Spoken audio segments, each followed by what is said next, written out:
India का time शुरू हो चुका है। आज की डेट में इंडिया चुपचाप इतनी तेजी से आगे बढ़ रहा है कि कई इंडियंस भी हमारी इस तरक्की को नहीं जानते। पर आज की ये वीडियो इसीलिए तो है। आज मैं आपको बताऊंगा वो 5 सेक्टर्स जहां इंडिया पूरे वर्ल्ड में नंबर 1 स्पॉट पर है और वीडियो के एंड तक आप खुद प्राउड फील करोगे कि आप इंडियन हो। आज इंडिया एक ऐसी चीज में दुनिया का नंबर 1 लीडर बन चुका है जिसे हम रोज यूज करते हैं और वो है दूध। शायद हम नोटिस ना करें पर इंडिया का डेयरी सेक्टर एक साइलेंट रेवोल्यूशन से गुजरा है और इसने इंडिया को दुनिया का सबसे बड़ा मिल्क प्रोड्यूसर बना दिया है। हर साल इंडिया लगभग 239 मिलियन टन मिल्क प्रोड्यूस करता है। इसका मतलब ये है कि दुनिया में जितना दूध प्रोड्यूस होता है उसका करीब 1/4 हिस्सा सिर्फ इंडिया से ही आता है। 1970s में शुरू हुआ ऑपरेशन फ्लड ने दूध को व्हाइट रेवोल्यूशन बना दिया। अमूल जैसे कोऑपरेटिव्स ने गांव के छोटे फार्मर्स को एम्पावर किया, उन्हें डायरेक्ट मार्केट एक्सेस दिया और दूध को एक नेशनल स्ट्रेंथ बना दिया। नतीजा ये कि दूध के मामले में इंडिया ने आज यूएस और यूरोप जैसे डेयरी जायंट्स को भी पीछे छोड़ दिया है और इंडिया के डेयरी प्रोडक्ट्स दुनिया भर में जा रहे हैं। 2023-24 में इंडिया ने 63,000 मेट्रिक टन से ज्यादा डेयरी प्रोडक्ट्स एक्सपोर्ट किए, जिनकी वैल्यू $270 मिलियन से भी ज्यादा थी। एग्रीकल्चर भारत की बैकबोन है और उस बैकबोन को चलाने वाली सबसे बड़ी मशीन है ट्रैक्टर। आज इंडिया दुनिया का लार्जेस्ट ट्रैक्टर मैन्युफैक्चरर बन चुका है। एक ऐसा सेक्टर जहां भारत ने अपनी शेयर स्केल और डिमांड के दम पर ग्लोबल लीडरशिप हासिल की है। इंडिया हर साल 9 से 10 लाख ट्रैक्टर्स प्रोड्यूस करता है, जो दुनिया के टोटल प्रोडक्शन का 20% हिस्सा है। सिर्फ डोमेस्टिक डिमांड ही नहीं, भारत के ट्रैक्टर्स दुनिया भर में एक्सपोर्ट होते हैं। यूएस, अफ्रीका, साउथ अमेरिका और साउथ ईस्ट एशिया तक।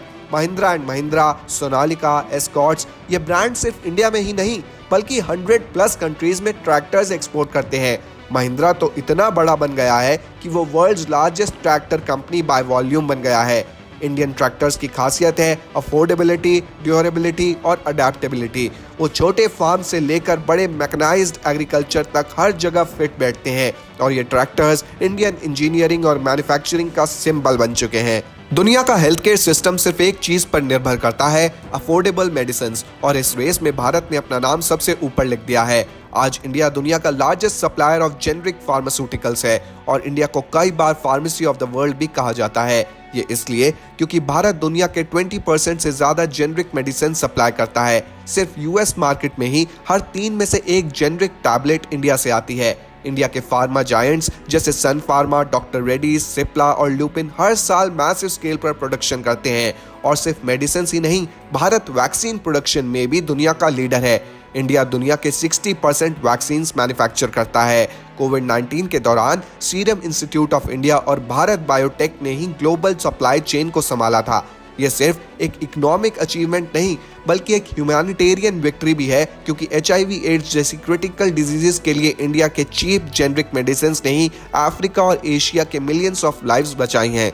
इंडिया को दुनिया में एक और टाइटल मिला है, लैंड ऑफ स्पाइसेस। भारत आज दुनिया का लार्जेस्ट प्रोड्यूसर और एक्सपोर्टर ऑफ स्पाइसेस है। इंडिया हर साल 11 मिलियन टन से ज्यादा स्पाइसेस प्रोड्यूस करता है, जो ग्लोबल स्पाइस प्रोडक्शन का सबसे बड़ा हिस्सा है।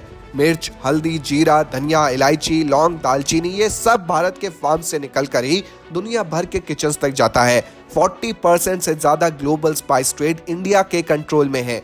एक्सपोर्ट्स की बात करें तो भारत हर साल 4 से 5 बिलियन $US स्पाइसेस एक्सपोर्ट करता है और टॉप डेस्टिनेशंस हैं यूएस, यूके, यूएई, चाइना और यूरोप। इंडियन स्पाइसेस की खासियत है उनका फ्लेवर, अरोमा और मेडिसिनल वैल्यू। ये सिर्फ एक एग्रीकल्चरल अचीवमेंट नहीं बल्कि एक कल्चरल आइडेंटिटी भी है, क्योंकि मसाले इंडिया के खाने का सोल हैं और ग्लोबल क्विजीन्स में भी उनकी डिमांड एक्सप्लोसिव है। सोचिए, एक टाइम था जब एटीएम के बाहर लंबी लाइन लगती थी, पर अब इंडिया ने ये गेम पूरी तरह से पलट दिया है और ये सब हुआ है यूपीआई के दम पर। यूपीआई यानी यूनिफाइड पेमेंट्स इंटरफेस, जो इंडिया के डिजिटल रेवोल्यूशन का असली हीरो है। 2016 में लॉन्च हुई ये एक ऐसी टेक्नोलॉजी है जो आपके बैंक अकाउंट को डायरेक्टली मोबाइल से लिंक करती है। चाहे QR स्कैन करो, मोबाइल नंबर डालो या यूपीआई ID भेजो, पैसा तुरंत ट्रांसफर हो जाता है 24/7 बिना किसी चार्ज के। आज की डेट में यूपीआई हर महीने 18 बिलियन से ज्यादा ट्रांजैक्शंस हैंडल कर रहा है और इंडिया की 85% डिजिटल पेमेंट्स अब यूपीआई के थ्रू ही होती हैं। अब इसे कहते हैं ना डिजिटल रेवोल्यूशन। ग्लोबली यूपीआई ने तो वीजा जैसी मेजर कंपनीज को भी पीछे छोड़ दिया है और हर दिन 640 मिलियन ट्रांजैक्शंस यूपीआई पर ही होती हैं। पर सबसे प्राउड बात यही है कि यह सिस्टम 100% मेड इन इंडिया है और इसने इंडिया को डिजिटल पेमेंट्स के सेक्टर में दुनिया का लीडर बना दिया है। आज की डेट में सिंगापुर, यूएई, फ्रांस जैसे बड़े बड़े देश हमारी ये यूपीआई टेक्नोलॉजी अडॉप्ट कर रहे हैं क्योंकि ये फास्ट, फ्री और सिक्योर है। तो अब आप सच में कह सकते हो कि इंडिया का टाइम आ चुका है, क्योंकि ये सिर्फ नंबर्स नहीं, ये हमारी मेहनत, इनोवेशन और विजन का प्रूफ है और आपको प्राउड होना चाहिए भारतीय होने पर। ऐसी ही इंडियन स्टोरीज जानने के लिए मेरे चैनल को सब्सक्राइब जरूर कर लीजिए।